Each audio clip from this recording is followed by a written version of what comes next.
مين دي معلش ابيض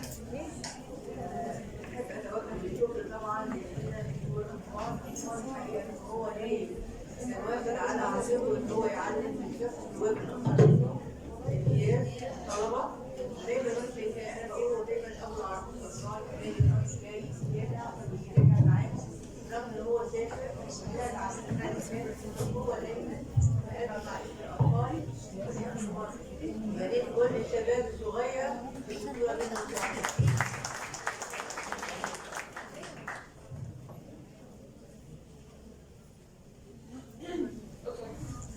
Good evening. Before everyone checks the time, one last time today, and being the last group of the undergraduate to present today, and hopefully ending the day on a good note on how deep brain stimulation can enhance the quality of life for patients with cerebral palsy. With no conflict of interest, cerebral palsy is a group of non-progressive, non-fatal, non-curable disorders that affects a person's ability to move and maintain balance and posture.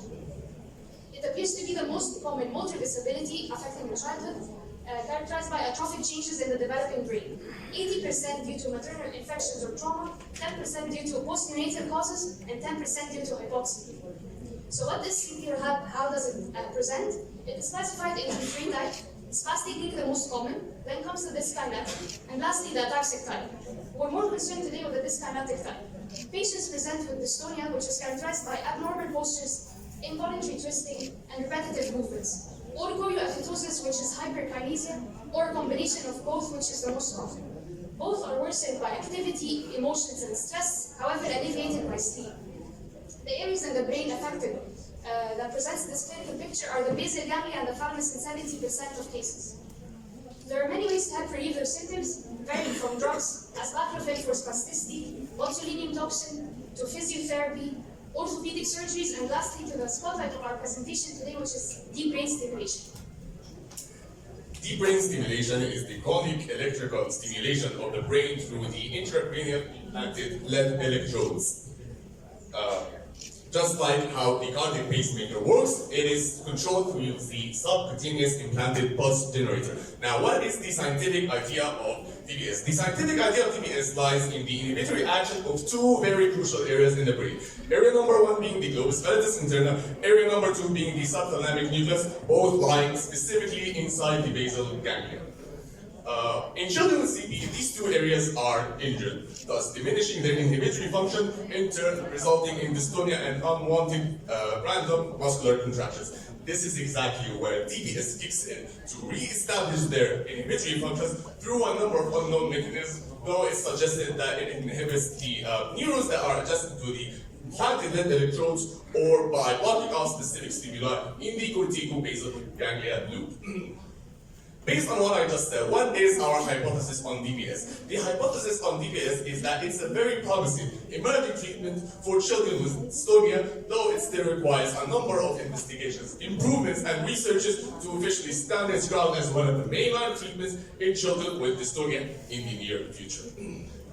The data that we have collected is based on 7 papers, some which support our hypothesis mostly, some that are also against it. The inclusion criteria for such papers are children with cerebral palsy, adults that have developed cerebral palsy since infancy, usage of DBS for treatment.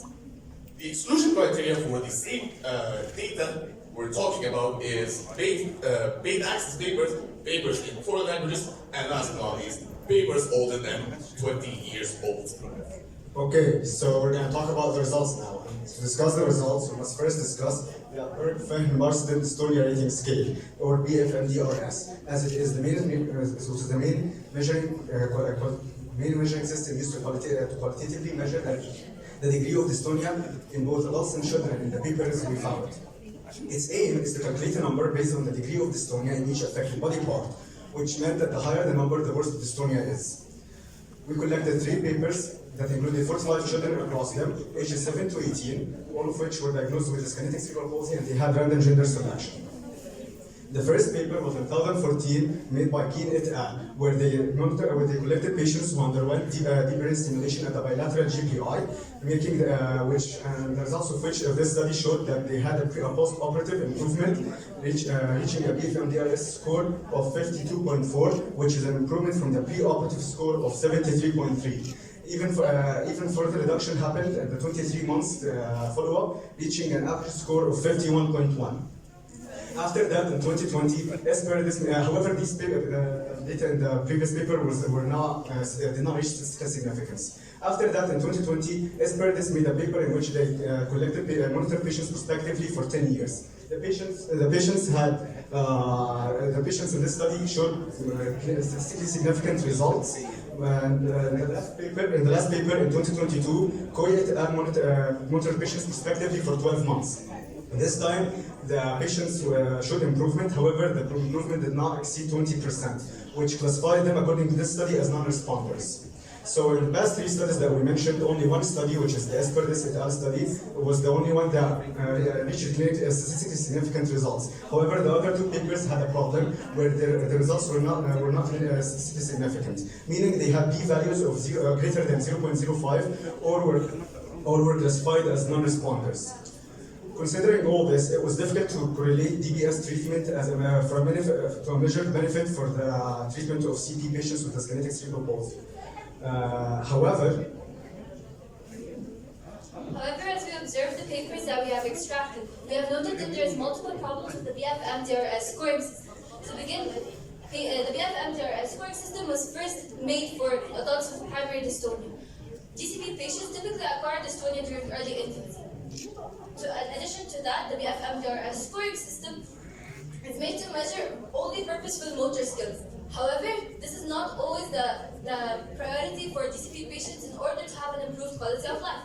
In fact, the WHO International Classification of Functioning, Disability and Health recommends the evaluation of DCP patients beyond just the motor impairment, accounting for pain, cognition, the comfort of the patient, as well as the comfort of their caretaker.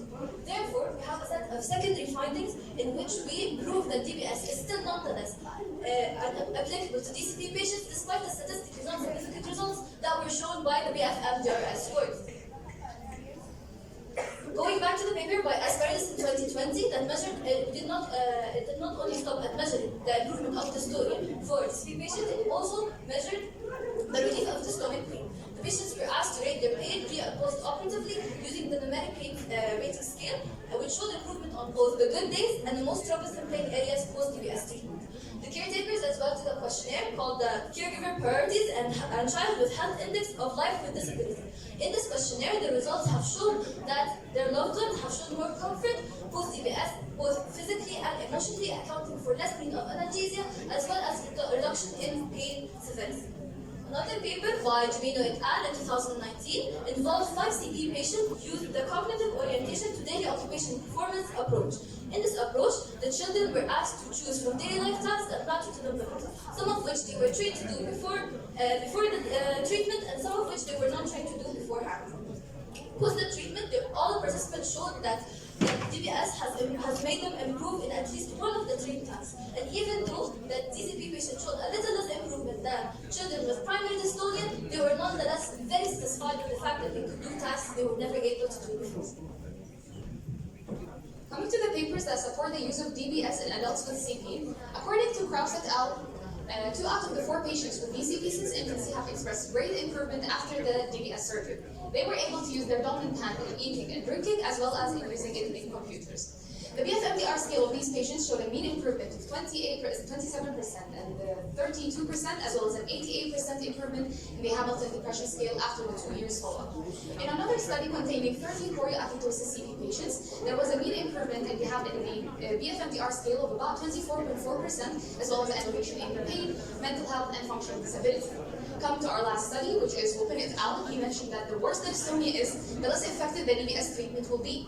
He also stated that the earlier DBS intervention can facilitate improvement processes, as long-standing neuroplasticity can limit its effect. This gives us hope in including DBS as a treatment for children and obtaining considerable positive results.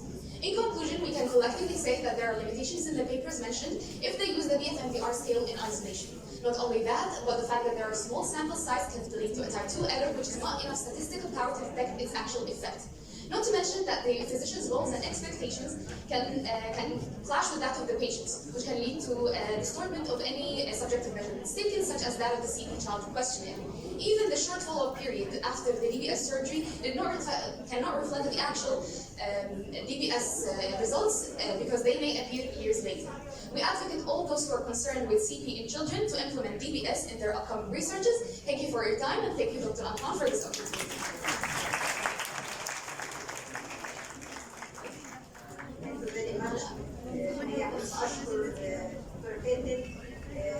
على استضافتي اول مره اشوف البرزنتيشن بتاعت الاستاذه فيكتوريا.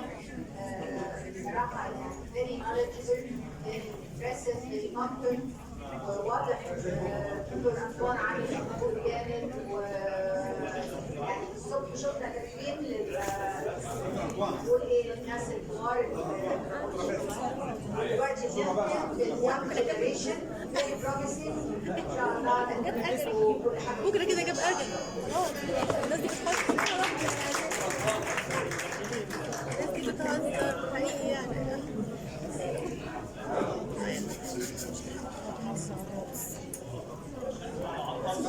الصراحه البيت ميته اصلا. جوزي كان شايف ان جبلي متاخر. شكلي هبات هنا. شكلي هبات هنا. عادي يا حبيبتي. قاعد عليا الاساس. انا قاعد كل يوم قاعد في البيت. ما بنزلش غير ساعتين بالليل يعني. انا بكره نفسي.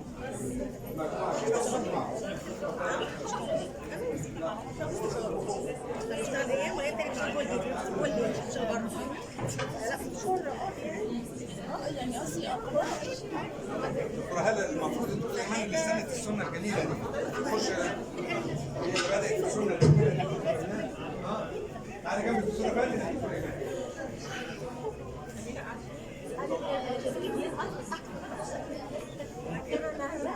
ازيك؟ يلا يا دكاترة. عايزة اعمل ايه؟ بصمة تمشي. بص ما تبعتش لي حاجات هبعتها لك عشان انا موبايلي فاصل. ما انا برضه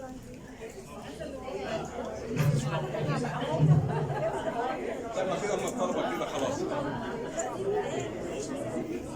مش عارف يجي فين؟ الرصاصة هتيجي منين؟